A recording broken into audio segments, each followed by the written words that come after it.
자, 크리터스 앤 크롤러스 모드에 오신 것을 환영합니다. 이 모드는 마인크래프트 1.20.1 버전용으로 북미 야생동물과 민속생물, 숨겨진 위험, 예상치 못한 동맹을 소개합니다. 이 모드는 비오메스, 오플랜티나 테랄리트 같은 다른 생물 군계 모드들과 호환됩니다. 그리고 모드에는 내부 가이드도 포함되어 있어요. 알죠? 여기 책이 있는데 다양한 몹에 관한 목차가 들어있고 보시다시피 미지의 생물들과 그 외에 더 많은 것들이 있습니다. 그럼 어떻게 이 모드를 찾거나 더 정확히 말하면 얻을 수 있을까요? Critters and Crawlers로 가보죠. 보시다시피 사용자가 40만 명이나 됩니다. 마지막 업데이트는 29일 전이었고 지금 소개하는 이 모드는 지원이 적음에도 정말 훌륭해 보입니다. 그리고 개컬립이 필요해요. 알겠죠? 그래서 파일로 가서 모드 로더로 가서 Forge나 No4G 중 원하는 것을 선택하고 1.21.1이나 1.21 등 원하는 버전을 선택하면 됩니다. 보시다시피 마지막 버전은 2025년 11월 18일로 꽤 최근입니다. 3개의 버튼을 누르고 파일을 받은 다음 이 파일을 .minecraft와 mods 폴더에 저장하세요. 이 폴더는 윈도우 키와 R 키를 같이 누르고 앞다타를 입력해서 접근할 수 있어요. 로아밍으로 가서 .minecraft의 mods 폴더로 이동하세요. 여기에 Critters and Crawlers 외에도 개콜립 모드도 저장할 거예요. 이것을 저장하는 게 중요해요. 그래서 파일, 모드, forge 모든 버전으로 가서 1.2.1을 선택하고 저장하면 됩니다. 알겠죠? 이렇게 보시다시피 아주 간단하게 할 수 있어요. 좋아요. 크리터스 앤 크롤러스 가이드북은 어떻게 나오나요? 크리터스 앤 크롤러스 모드를 시작하면 새로운 세계를 만들기 위한 가이드북을 받을 수 있어요. 이 책의 핵심 기능은 새로운 생물을 발견할 때마다 상세 정보가 추가된다는 거예요. 알겠죠? 이건 일종의 생물 도감처럼 사용돼요. 봤는지, 등록했는지, 아직 못 봤는지 확인할 수 있죠. 우리 세계에서 아직 발견하지 못한 것들을 파악하는 데 도움이 돼요. 그리고 이 모드는 생물 발견 진행도에 따른 업적도 제공한다고 해요. 알겠죠? 보시다시피 우클릭하면 여기서 목차와 미발견 생물들을 볼 수 있어요. 여기에는 모드 다운로드 링크도 있는데 이미 설치했는데 왜 있는지 모르겠네요. 디스코드 링크도 있어서 최신 업데이트 소식을 받을 수 있어요. 제작법도 있는지 볼게요. 책과 기펜, 그리고 아무 몸머리로 만들 수 있어요. 알겠죠? 이 점도 중요하게 기억해 두세요. 거기로 가자. 마인크래프트에서 크리터와 크롤러로 생물 군계별 생물 찾는 법 아주 좋아. 생물 군계에 따라 다른 생물들이 나타날 수 있어. 먼저 뱀이 있는데 이 생물은 체력이 3개야. 알겠지? 무해한 종류도 있어. 알겠지? 뱀 말이야. 그리고 여기 없는 방울뱀도 있어. 알겠지? 이것들은 숲에서 나타나. 숲에는 사슴도 나타나고 엘크도 나타나. 알겠지? 숲에서도 나타날 수 있지만 숲 타이가, 자작나무 숲 같은 지역에서. 그리고 밤에는 하울러도 있어. 알겠지? 여기 이 생물 말이야. 또한 추운 지역과 타이가에 웬디고 같은 존재가 있다고 언급돼. 사실 이들의 소리는 꽤 소름 끼쳐. 이걸 공포 모드로 플레이하고 이 소리들을 들으면 전혀 재미없을 거야. 진짜 그래. 알겠지? 이런 종류의 동물들은 밤에 이런 소리를 내곤 합니다. 여러분은 직접 듣지 못하겠지만 모드를 사용해보고 사운드를 확인해보길 추천해요. 정말 잘 만들어졌거든요. 그리고 때릴 때도 꽤 괜찮죠. 그렇죠? 모두 개성 있는 사운드를 가지고 있어요. 정말 정성스럽게 만들었어요. 진짜로요. 그리고 다른 한편으로는 더 건조한 지역에서는 방울뱀이 나타납니다. 아, 제가 실수했네요. 방울뱀, 바로 여기 있는 이 생물이에요. 이것들은 독이 있으니 조심하세요. 알겠죠? 독사도 나타나는데 역시 독이 있어요. 알겠죠? 그러니까 여기는 조심해야 해요. 링테일도 나타나요. 알겠죠? 이건 이 사막 여우예요. 그리고 마지막으로 추파카브라도 등장한다고 언급되어 있어요. 알겠죠? 이것은 바로 여기 있는 이 생물이에요. 다시 말하지만 소리가 정말 멋져요. 그렇죠? 제가 그렇게 말했죠, 네? 그리고 평원에서는 다른 몹들이 나타납니다. 광장에는 쥐가 나타날 수 있어요. 알겠죠? 여기 이 생물이죠. 알겠죠? 또 다른 것들과 일반적인 유형의 몹들이에요. 그리고 강이나 늪지 근처에서는 거위가 나타나고 비버도 나타나고 스쿼크도 나타나요. 알겠죠? 여기 이 생물 말이에요. 이런 내 시야에 영향을 주네요. 여기 있는 이 생물은 꽤 불쾌한 느낌을 줘요. 즉, 이 모드에는 꽤 불쾌한 느낌의 몹들이 많아요. 그렇죠? 한편, 타이가나 추운 바이옴에서는 늑대가 나타날 수 있어요. 알겠죠? 이런 종류의 늑대들이요. 우와, 늑대 소리도 있네요. 정말 잘 구현되어 있어요. 울버린도요. 알겠죠? 예, 다시 말하지만 이 소리가 정말 멋져요. 그리고 웬디고도요. 알겠죠? 이것도 나타날 수 있어요. 즉 이건 완전 공포 모드라는 거예요. 알겠죠? 우리가 이야기할 수 있는 건 이 웬디고는 그러니까 아마 밤에 나타날 거예요. 알겠죠? 보시다시피 모든 몹은 머리를 떨어뜨리거나 적어도 그럴 확률이 있어요. 일부는 따옴표도 있고요. 알겠죠? 설명은 안 하고 있지만 뭐 괜찮아요. 그리고 산에서는 쿠거, 퓨마 같은 종류가 나타날 수 있어요. 마지막으로 특별한 야행성 생물로는 스킨워커가 있어요. 바로 이 녀석이죠. 보세요, 보세요. 쥐를 쫓는 모습 보세요. 쥐를 어떻게 쫓는지 보세요. 그래서 스킨워커와 사스쿼치가 있어요. 알겠죠? 여기 이 원숭이요. 꽤 무서운 분위기죠. 그렇죠? 이제 거의 모든 몹을 다 봤네요. 아니, 모든 몹이요. 그래서 끝이에요. 좋아. 어떻게 머리와 인형으로 장식할까요? 크리틱스와 크롤러스에서는 많은 생물들이 쓰러뜨리면 머리 트로피를 떨어뜨립니다. 즉, 모든 생물들이 머리를 줄 수 있어요. 알겠죠? 모든 생물마다 머리가 있습니다. 여러 머리는 바닥에 놓거나 액자에 걸 수도 있어요. 또한 트로피룸을 장식할 새로운 그림들이 추가되었습니다. 새로운 음악 디스크도 있습니다. 이 버전에서는 그림이 안 보이네요. 아마 나중 버전에 있을 거예요. 모르겠어요. 여기서 머리를 어떻게 배치할 수 있는지 볼 수 있어요. 아마 이게 그림을 말하는 건지도 모르겠네요. 그래도 꽤 괜찮아 보이네요. 그리고 인형은 웬디고 스킨워커 등의 머리만 놓을 수 있는 특별한 받침대입니다. 아, 웨슈가도 있는데 이건 보여드리지 않았죠? 아, 이건 변형인 것 같네요. 우리는 또 헬멧 제작에 쓸 수 있는 얼어붙은 뿔 같은 아이템도 있어요. 자, 이렇게 있습니다. 아주 좋아요. 크리터와 크롤러로 마인크래프트에서 몹 번식과 이름 변경하기, 그리고 번식할 수 있는 몹이 여러 종류 있어요. 예를 들어 뱀은 생토끼를 주면 더 많이 생길 수 있어요. 비버는 사과로, 쥐는 호박씨로, 사슴과 그 친척들은 밀로, 코요테와 회색 늑대는 썩은 고기로 번식해요.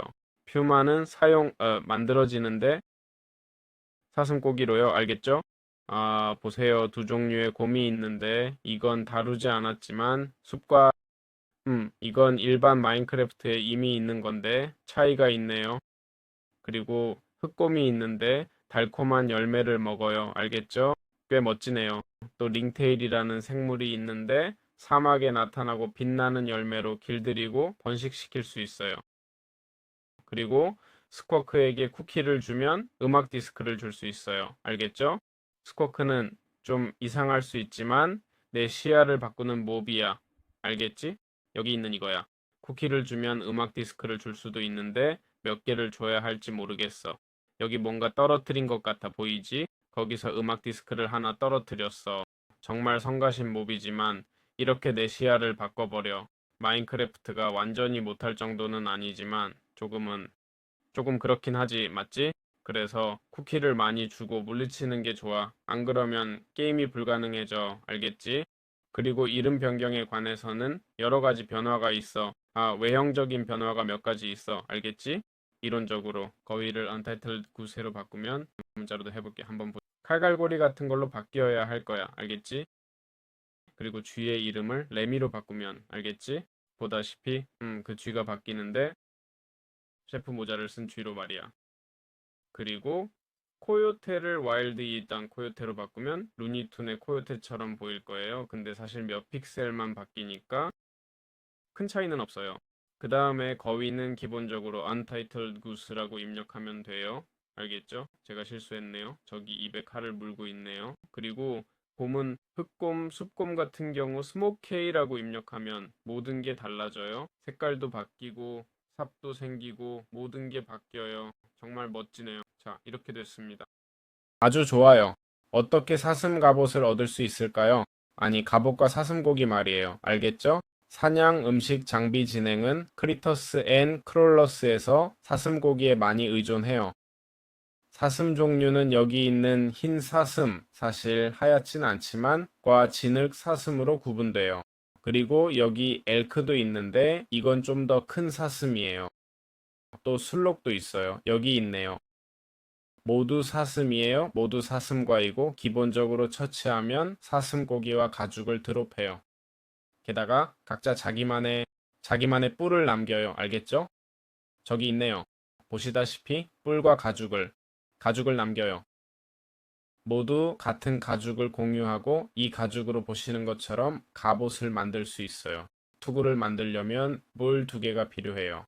이 외에도 녹여서 일반 가죽을 얻을 수 있고 생사슴고기는 아주 좋은 사슴고기 음식을 만드는데 쓸 수 있어. 알겠지? 게다가 사슴고기는 퓨마를 평화롭게 만드는데 쓸 수 있어. 그리고 사슴 갑옷, 가죽 갑옷은 철 갑옷만큼 튼튼해. 그렇지? 초반에 이 몹을 찾으면 꽤 흥미로울 거야. 어쨌든 공격하지 않고 사실 도망가는 것 같아. 알겠지? 우리가 때려도 아무것도 안 할 거야. 그러니까 찾으면 꽤 쉬울 거야. 알겠어? 저기 있네. 알겠지? 날개에서 도망치는 걸 볼 수 있어. 좋아요. 터스크드 클럽을 만드는 방법. 이 무기는 데미지 6의 속도가 0.5로 매우 느린 무기입니다. 여러 효과가 있지만 생명력을 크게 빼앗지는 않습니다. 거대한 멧돼지는 가장 큰 위협 중 하나이며 무리를 지어 나타날 수 있는 거대한 몹입니다. 죽이면 고기를 얻을 수 있습니다. 죽여봅시다. 보시다시피 체력이 70입니다. 보시다시피 가죽, 송곳니, 그리고 돼지고기를 드롭합니다. 이 무기는 송곳니로 만들 수 있는데 막대기와 송곳니, 그리고 거대한 송곳니로 제작합니다. 이렇게 터스크드 클럽을 만듭니다. 기본적으로 이 송곳니 무기는 제작법이 꽤 간단합니다. 공격 시 약한 기절 효과가 있습니다. 철검만큼 강하지만 속도는 훨씬 느립니다. 빠르게 공격하는 무기를 기대하지 마세요. 네, 이게 전부입니다. 좋아요. 어떻게 화분의 쥐를 잡을 수 있을까요? 쥐는 작고 평화로운 수집 가능한 생물로 평원과 온대 생물 군계에서 생성됩니다. 기본적으로 핵심은 화분에 쥐를 가두어 가져갈 수 있다는 거예요. 알겠죠? 우클릭하면 바로 잡을 수 있어요. 쥐는 평화롭고 우리를 두려워하는데 잡고 나면 더 이상 도망가지 않아 애완동물로 키울 수 있어요. 그리고 올바른 이름을 붙이면 지금은 기억이 안 나는데 이제 말씀드릴게요. 램이라고 이름 지어야 해요. 알겠죠? 램이라고 이름 지으면 색이 변하고 요리사 모자를 쓰게 돼요. 그래서 꽤 멋져요. 호박씨로 번식시키면 아기 쥐가 태어나고 기본적으로 그게 다예요. 좋아, 링테일이 있네요. 기본적으로 광산 고양이에요. 가장 유용한 동물 중 하나이며 사막과 배드랜드 같은 건조한 생물 군계와 연관되어 있어요. 빛나는 열매로 길들일 수 있어요. 알겠죠? 게다가 보시다시피 우리에게 다가오고 근처에 있으면 채굴 가속 효과를 줘서 채굴 속도가 빨라져요. 또한 먹이를 주면 길들여진 상태가 되는데 길들여진 후에 날 따라오는지 아닌지 모르겠네요. 아니, 따라오네. 따라와요. 이 멧돼지가 방해하지 않게 채굴 가속 효과를 어떻게 확인할까요? 저보다 빨리 달려요? 나보다 빠르진 않지만 꽤 빠르게 달리네요. 아, 봐봐. 헤이스트 아이가 생겼어요. 헤이스트 알이. 정말 유용한 동물이죠? 축복받은 동물이야. 너 헤이스트 효과를 주니까 정말 좋네요. 좋아요. 크리터와 크롤러가 있는 마인크래프트에서 포식자를 어떻게 생존할까요? 기본적으로 크리터와 클로어즈에는 다양한 포식자와 공격받을 위험이 있어요. 반복 스폰 없이요. 먼저 코요테가 있어요. 이건 도발하지 않으면 중립적이지만 기회주의적이에요. 알겠죠? 농장 동물을 사냥하고 마을 근처를 배회하는 걸 좋아하며 무리지어 있을 때 더 용감해져서 큰 먹잇감도 사냥해요. 다른 한편으로는 회색 늑대도 있어요. 무리를 지어다니며 사냥해요.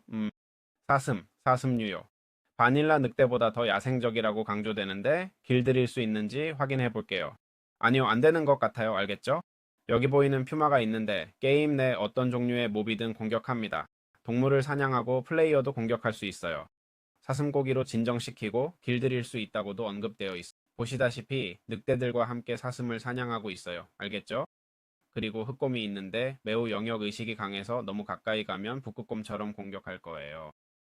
달콤한 열매로. 그리고 마지막으로 울버린이 있어요. 그렇다고 더 많은 적대적인 생물이 없다는 뜻은 아니에요. 나쁜 점도 있는데 멧돼지는 적대적이에요. 알겠죠? 무리를 지어 공격할 텐데 그땐 좀 더 머리를 써야 할 거예요. 울버린은 크기에 비해 매우 강하고 큰 먹잇감을 공격할 수 있으며 심지어 우리를 먹잇감으로 볼 수도 있어요. 우리가 이기면 이론적으로는 여기 있는 이걸 떨어뜨릴 거예요. 고기예요. 좋습니다. 반면에 마지막으로 크리터와 크롤러가 추가한 모든 크립티드와 싸우는 방법을 설명하겠습니다. 우선 첫 번째로 스킨워커가 있습니다. 일반 늑대나 코요테로 나타날 수 있고 동공이 없는 회색 늑대로도 나타나 가까이 가면 변신한다고 해요. 알겠죠? 변신하는지 한번 볼게요. 세상에, 이게 다 어떻게 된 거지? 변신하는 걸 못 봤지만 늑대나 코요테로 나타날 수 있어요. 알겠죠?